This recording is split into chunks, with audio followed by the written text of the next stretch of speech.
Okay, hello everyone. Okay, so this is like my fourth build or so, but I've been playing this character for a while now. I think it has gained quite a lot of popularity in the past few days or so. So I have been playing this for quite some time already. Okay, so I think there has been a lot of beginner guides out there regarding Space-Time Yuga 1. So I guess what I can provide for all of you today is probably more of a end game ish kind of setup that you can do, okay? Because there aren't a lot of guides out there for Torchlight in the first place, anyways, okay? So this is just something to maybe help you guide you in some sort of direction if you are trying to build this character and you have more money. Okay, so first off, I'm gonna talk about the ways that we scale damage as always. Okay, so this is a lightning to cold build, so we scale off anything that does lightning damage, right? Anything that does cold damage will work the same way because we have 100% conversion anyways. We, as always, spell skills, or I think skills in this game in general, right? Skill levels. Skill levels give a lot.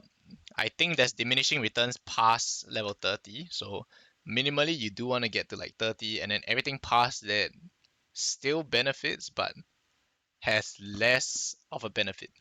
Okay. Uh, Crit damage, crit chance, same thing, right? It is a spell-based build, crit spell-based build. Uh, Actually, that is most of how the damage comes from. Things like focus blessings, right? Focus blessings are big. If you can, I would say like other things, maybe get agility blessings. They do give some sort of damage. I'll show you ways that we can get that.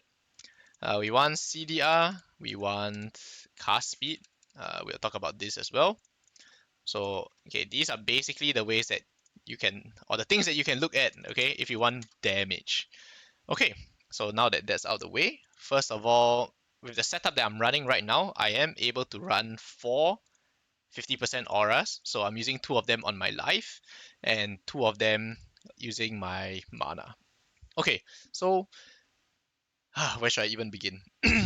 Maybe you start with the skills. You can pretty much just copy this. This is what I have for my Chain Lightning. You can either use Blink or you can use Speed Phantom. Speed Phantom will give you more damage. So because every enemy you hit will give you additional spell damage. So you can use Speed Phantom if you want, but Blink has a shorter cooldown and moves further. So I prefer this. Okay, Fixate. This is also is just extra damage. Iceborne gives you straight up 36.2% cold damage. And Secret Origin Unleash gives you cast speed and spell damage per stack of Focus Blessing. So that's actually quite massive. Yep. Okay, so how are we able to reserve auras, right? How is this even possible? So things that you need, right? You need precise seal conversion, and you need precise discipline.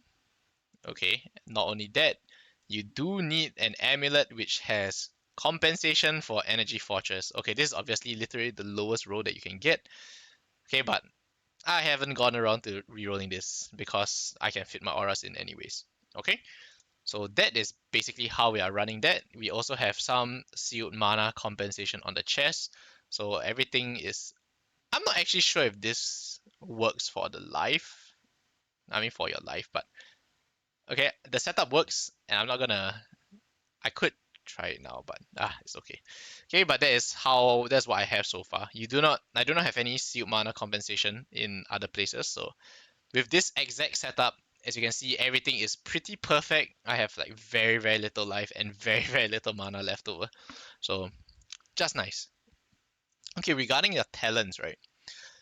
We are taking off the beaten track. So how this works is technically each support that you add is supposed to give you increased mana percent, right? But this makes it so that each support you add actually reduces your mana cost, from what I understand. Okay, so that's why supporting more auras, I mean supporting your auras with more skills does actually help with your mana reservation as well. Okay, so okay, this is what my tree looks like.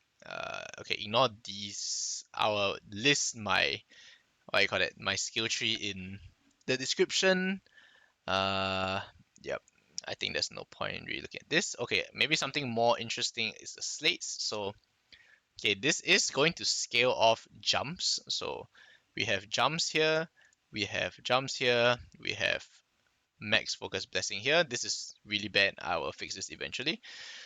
Okay, so what are we looking for in slates? In general, we are looking for jumps and we are looking for QOL. I guess we forgot to talk about spell burst here. Yeah, spell burst as well. Okay. Okay, so as you can see, this is really bad. I am about to change this soon, so max spell burst as well. Not that great, but I do like the percent int. I guess we have to add that in as well. Okay. Okay. And then for my pedigree, we have penetrating.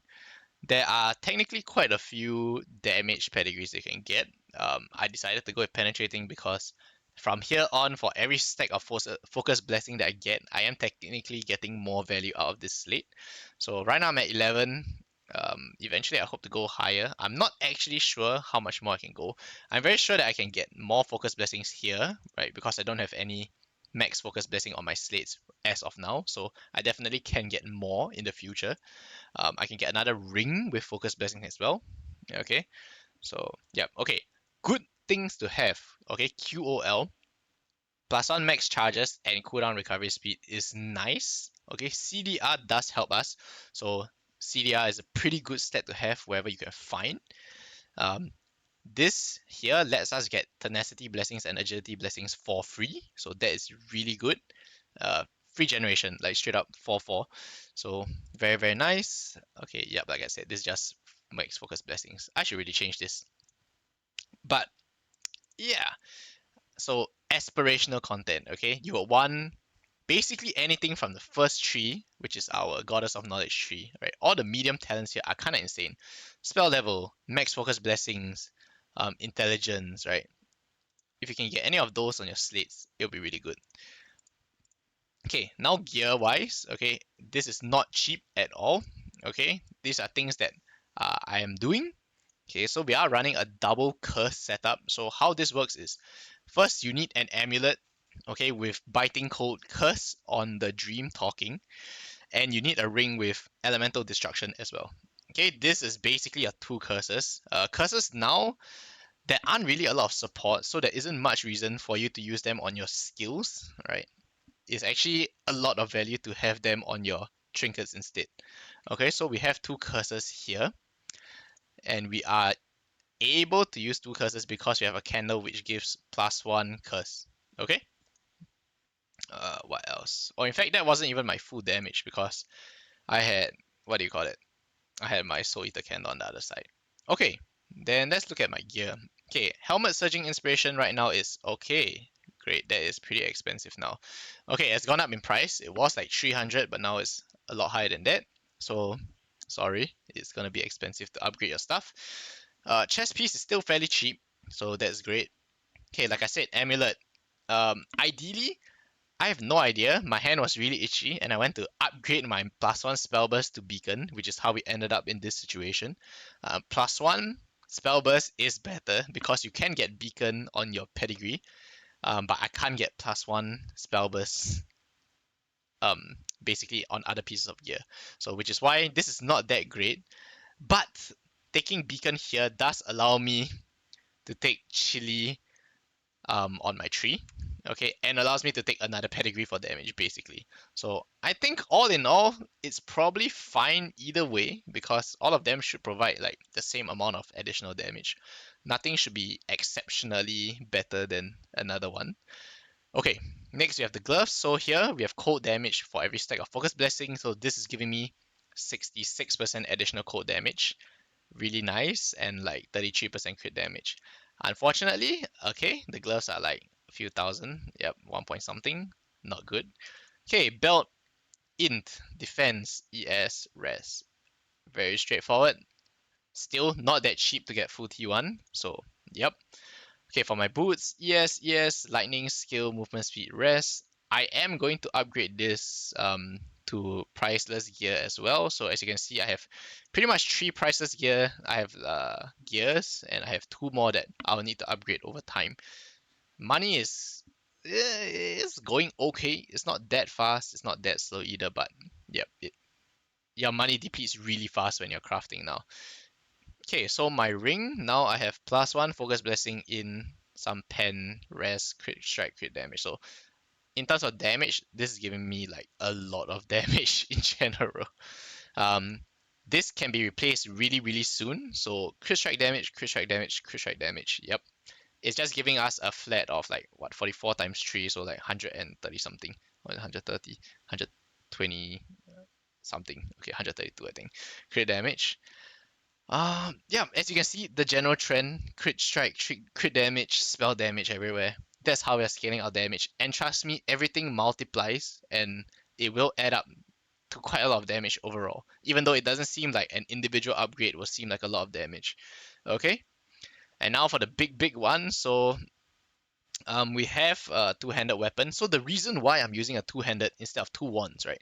A lot of people will use 2 wands. Um, is because you can only have 3 pieces of dream talking. So if you have a curse here and a curse here, then you might as well use a two-handed weapon to get 2 focus blessings. Because if you have 2 wands, you can only have one of them dream crafted, which means you're losing value from one of the focus blessings, right? So think about that. Okay, then same thing, spell level, additional damage applied to life, int, elemental damage, base crit, spell damage. So eventually, I'll have everything T0 and there's a lot of damage. Not sure if I want to T0 everything on a mid base, but you know what? Maybe I will. Alright, money is hard to come by. Okay, then honestly with this whole setup, I do have like 10.5k ES, which is pretty good in terms of survival already. If I wanted to become more tanky, all I have to do is swap Frigid Domain for Precise Ally Res, and now I have like, let's take a look here. I'll have like 77 all rest, which is honestly, you will feel pretty tanky.